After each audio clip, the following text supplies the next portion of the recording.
आकाशवाणी भोपाल से प्रस्तुत हैं प्रादेशिक समाचार।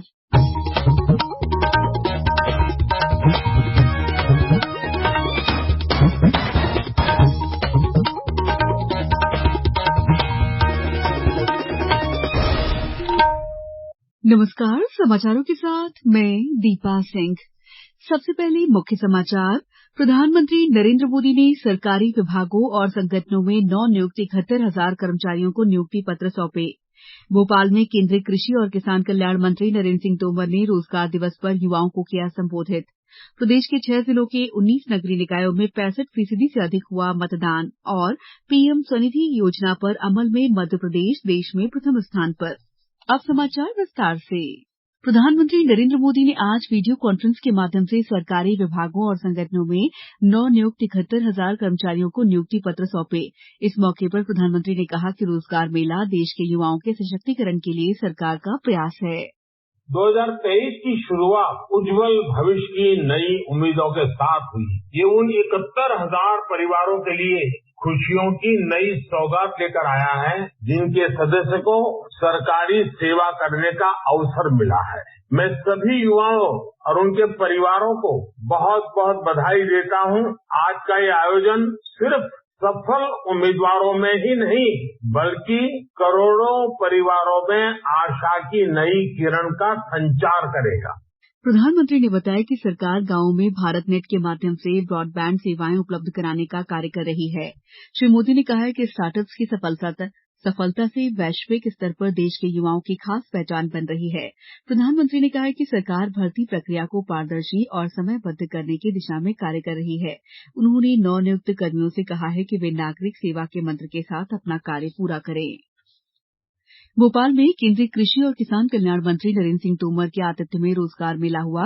भोपाल में आयकर विभाग द्वारा आयोजित रोजगार मेले में श्री तोमर ने कहा कि भारत एक युवा देश है और ये युवा ऊर्जा भारत की ताकत भी है। इस युवा शक्ति को सकारात्मक दिशा देने के लिए श्री तोमर ने कहा है कि प्रधानमंत्री ने पिछले 15 अगस्त को 10 लाख लोगों को साल भर में सरकारी नौकरियां प्रदान करने का अभियान हाथ में लिया। श्री तोमर ने युवाओं का आह्वान किया है कि आने वाले कल में चुनौतियों का सामना करते हुए भारत को विश्व गुरु के रूप में अधिष्ठित करने की बात नौकरी करते समय जहन में भी रखें। राष्ट्रीय युवा संसद महोत्सव कार्यक्रम का आयोजन जिला स्तर से लेकर राष्ट्रीय स्तर तक 25 जनवरी से 24 फरवरी तक आयोजित किया जाएगा। नेहरू युवा केंद्र खंडवा की जिला युवा अधिकारी पूजा कौशिक ने बताया कि इसके अंतर्गत देश के सभी जिलों से जिला स्तर पर 2 श्रेष्ठ युवाओं का चयन राज्य स्तर के कार्यक्रम के लिए किया जाएगा। प्रदेश के 12 जिले इस कार्यक्रम के आयोजन के लिए अपने करीबी जिलों के नोडल जिले होंगे। जिले से चयनित विजेता प्रतिभागियों को राज्य स्तर पर जाने का अवसर प्राप्त होगा। राष्ट्रीय युवा संसद महोत्सव कार्यक्रम का मुख्य उद्देश्य युवा वर्ग को सामाजिक मुद्दों और समस्याओं का समाधान करने योग्य बनाना है। 13वां राष्ट्रीय मतदाता दिवस 25 जनवरी को मनाया जाएगा। मुख्य निर्वाचन पदाधिकारी मध्यप्रदेश अनुपम राजन ने बताया कि इस बार वोट जैसा कुछ नहीं, वोट जरूर डालेंगे हम थीम पर राष्ट्रीय मतदाता दिवस मनाया जाएगा।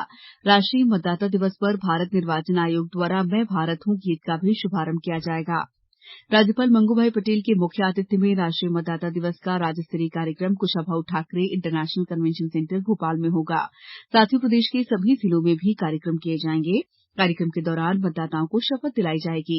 नए पंजीकृत मतदाताओं को इपिक कार्ड सौंपकर सम्मानित किया जाएगा। गणतंत्र दिवस के अवसर पर राज्यपाल मंगूभाई पटेल भोपाल में राज्य स्तरीय समारोह में और मुख्यमंत्री शिवराज सिंह चौहान जबलपुर में राष्ट्रीय ध्वज फहराएंगे। विधानसभा अध्यक्ष गिरीश गौतम रीवा जिले में ध्वजारोहण करेंगे। प्रदेश के 29 जिला मुख्यालयों पर मंत्री और 20 जिला मुख्यालयों पर कलेक्टर मुख्य समारोह में ध्वजारोहण करेंगे और मुख्यमंत्री के प्रदेश की जनता के नाम संदेश का वाचन करेंगे। राज्यपाल मंगूभाई पटेल ने सभी जिलाधिकारियों के साथ सीआरपीएफ ऑफिसर्स मेस में बैठक ली। बैठक के दौरान उन्होंने स्वास्थ्य विभाग को सिकल सेल की रोकथाम के लिए गांव में जाकर प्रचार प्रसार करने और सिकल सेल पीड़ितों की जांच करने के निर्देश दिए। उन्होंने महिला बाल विकास विभाग से आंगनबाड़ी के माध्यम से गांव में महिलाओं की हीमोग्लोबिन की जांच करने को कहा। राज्यपाल ने कृषि विभाग को प्राकृतिक खेती को अधिक से अधिक बढ़ाने की सलाह दी। समाचारों में वक्त है ब्रेक का। ये समाचार आप आकाशवाणी भोपाल से सुन रहे हैं। हमारे समाचारों को अब आप कभी भी और कहीं भी अपनी सुविधा के अनुसार सुन सकते हैं। ये समाचार बुलेटिन YouTube, ट्विटर और फेसबुक पर AIR न्यूज भोपाल पेज पर भी सुने जा सकते हैं। इसके अलावा आप हमारी वेबसाइट newsonair.nic.in पर अथवा AIR न्यूज ऐप पर भी समाचार सुन सकते हैं। ब्रेक के बाद समाचारों में आपका एक बार फिर स्वागत है। प्रदेश के 6 जिलों के 19 नगरीय निकायों के लिए कड़ी सुरक्षा व्यवस्था के बीच मतदान शांतिपूर्ण संपन्न हुआ। इनमें 6 नगर पालिका और 13 नगर परिषद शामिल हैं। सुबह 7 बजे से शुरू हुई वोटिंग शाम 5 बजे तक चली। अब तक 65% से अधिक मतदान होने की जानकारी मिली है। खंडवा जिले की नगर परिषद ओमकारेश्वर के 15 वार्डों में शाम 5 बजे तक करीब 66% मतदान हुआ। धार जिले में कुल 64.79 मतदाताओं ने अपने मताधिकार का प्रयोग किया। वहीं गुना जिले में कुल 65.67% वोट डाले गए। प्रदेश में 6 लाख से अधिक पथ विक्रेताओं को पीएम स्वनिधि योजना से स्वरोजगार मिला है। मध्य प्रदेश इस योजना के क्रियान्वयन में देश में प्रथम स्थान पर है। नगरीय विकास और आवास मंत्री भूपेन्द्र सिंह ने बताया है कि पीएम स्वनिधि योजना के तीनों चरणों में अभी तक 7,08,255 आवेदन स्वीकृत किए गए हैं। इनमें से 6,47,951 हितग्राहियों को बैंक द्वारा ऋण वितरित किए जा चुके हैं।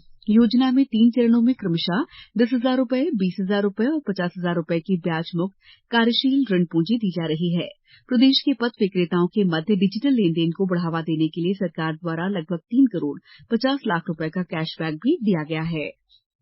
मुख्यमंत्री शिवराज सिंह चौहान और केंद्रीय रक्षा मंत्री राजनाथ सिंह सिंगरौली जिले के आवासहीन परिवारों को मुख्यमंत्री आवासीय भू अधिकार योजना में निःशुल्क भूखंड वितरित करेंगे। प्रति हितग्राही 60 वर्ग मीटर का भूखंड दिया जाएगा। मुख्यमंत्री किसान कल्याण योजना की राशि किसानों के खातों में जमा कर 408 करोड़ रुपए के विकास कार्यों का शिलान्यास करेंगे। सिंगरौली के एनसीएल ग्राउंड में होने वाले इस कार्यक्रम में मुख्यमंत्री सिंगरौली जिले को विकास की अन्य सौगातें भी देंगे। इसमें 248 करोड़ रुपए की लागत से बनने वाले शासकीय चिकित्सा महाविद्यालय भवन, 60 करोड़ रुपए की लागत से निर्मित होने वाले खनन प्रौद्योगिकी संस्थान और सीएम राइज स्कूल का शिलान्यास भी करेंगे। विदिशा सागर हाईवे के ग्राम चक पाटनी तिराहे पर एक सड़क हादसे में बारातियों से भरी चार्टर्ड बस एक निर्माणाधीन मकान में जा घुसी। दुर्घटना में आधा दर्जन यात्री घायल हुए हैं, जबकि बस ड्राइवर और बाइक सवार पिता पुत्र की मौत हो गई। अब कुछ समाचार संक्षेप में। जबलपुर में मां नर्मदा के अवतरण दिवस के उपलक्ष्य में उन्हें 2100 फीट की चुन्नी चढ़ाई जाएगी। छतरपुर में दिव्यांगों को बस किराए में 50% छूट नहीं देने पर कलेक्टर के निर्देश पर बस को 3 दिन आरटीओ कार्यालय में जब्त रखा गया है। छिंदवाड़ा में बेटी बचाओ बेटी पढ़ाओ विषय पर पीजी कॉलेज में पोस्टर, स्लोगन और पेंटिंग प्रतियोगिता संपन्न हुई। खेलो इंडिया यूथ गेम्स के व्यापक प्रचार प्रसार के लिए निकाली जा रही टॉर्च रैली 22 जनवरी को आगरमालवा जिले में प्रवेश करेगी। शहडोल में 2 अलग-अलग घटनाओं में 2 महिलाओं की हत्या, ज्यादती और लूट के मामले में 3 आरोपियों को गिरफ्तार किया गया है। शिवपुरी में कड़ाके की सर्दी के बीच आम जनजीवन प्रभावित है। कड़ाके की सर्दी के बीच लोग अलाव का सहारा ले रहे हैं। देवास में स्वयं सहायता समूह के सदस्यों को स्वरोजगार से जोड़ने के लिए 13 दिवसीय निःशुल्क और आवासीय जूट और अन्य उत्पाद बनाने का प्रशिक्षण कार्यक्रम जिला मुख्यालय पर संचालित किया जा रहा है। इस बुलेटिन में इतना ही। दीजिए इजाजत। नमस्कार।